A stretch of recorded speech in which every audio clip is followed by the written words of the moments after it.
Now our next speaker, I look up to this guy quite a bit. I've known him for quite some time. He's living here in Austin. He's doing a wonderful service to the community, and that service is spreading the truth. He's involving everybody. He's getting everybody aware of what's really going on, the truth behind the scenes, the truth behind the two-party system, the reality of the matter. This gentleman is Jack Blood. He does a program, Deadline Live Info. Deadline Live, the program, Deadline Live. I got one of those loud voices that you can hear all the way up north. In fact, all the way to the District of Criminals, or the District of Semiramis, as I call it. Look, right here, what we've got are not only people that care about each other, care about their state, care about this country, but you're not fair weather patriots. Here you are out in the rain. I congratulate you for getting up off the couch and coming down here. About another 1,000 or 2 like you, we could get this state back, this city back, and then we can start working on getting our country back. They're out there. Now, Barack Obama and, as I call him, Cousin Barry, you do know he's cousins with Dick Cheney. They talk about that openly in this WWF wrestling we call the news.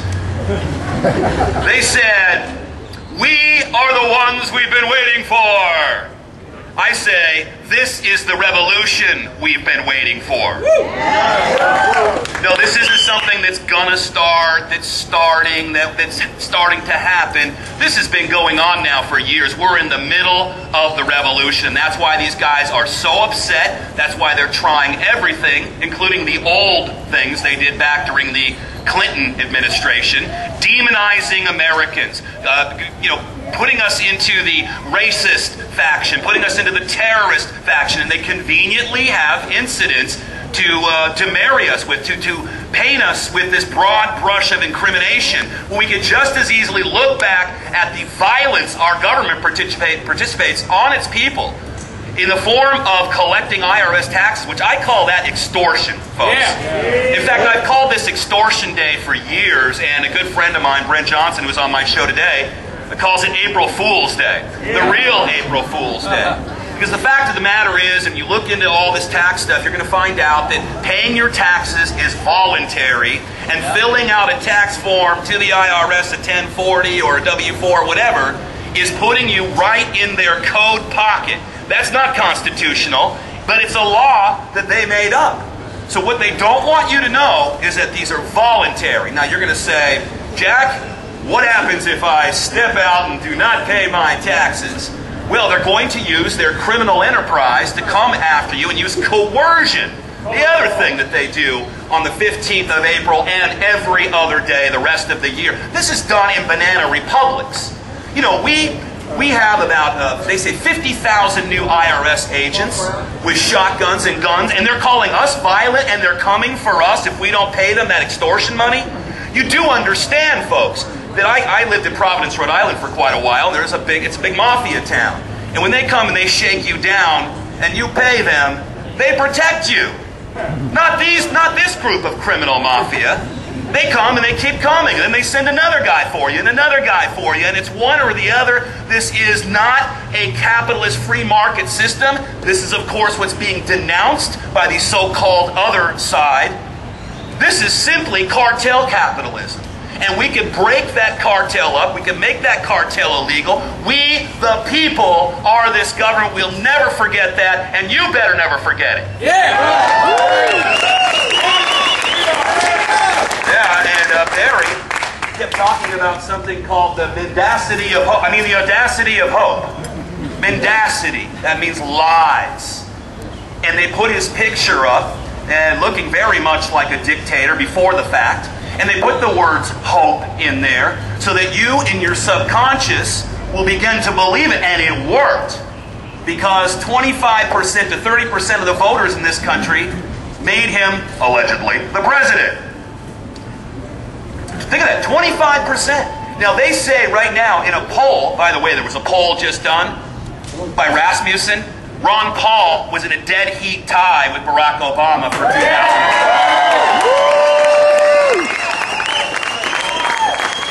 They also did a poll, and they found out that 25% of Americans are and identify themselves as part of the Tea Party movement. That's not the terrorist party. That's the LiberTEA party movement. It's not the Tia-Con movement. It's the LiberTEA movement. In some way, shape, or fashion, 1/4 of Americans, the same amount that almost voted, allegedly, Obama into office, could turn the whole tables on this thing right now.